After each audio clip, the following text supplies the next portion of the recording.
لقد كان لكم في رسول الله أسوة حسنة لمن كان يرجو الله واليوم الآخر وذكر الله كثيرا.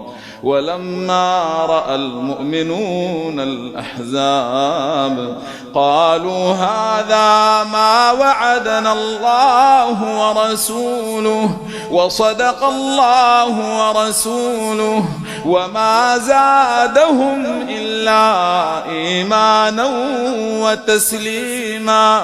من المؤمنين رجال صدقوا ما عاهدوا الله عليه فمنهم من قضى نحبه ومنهم من ينتظر وما بدلوا تبديلا.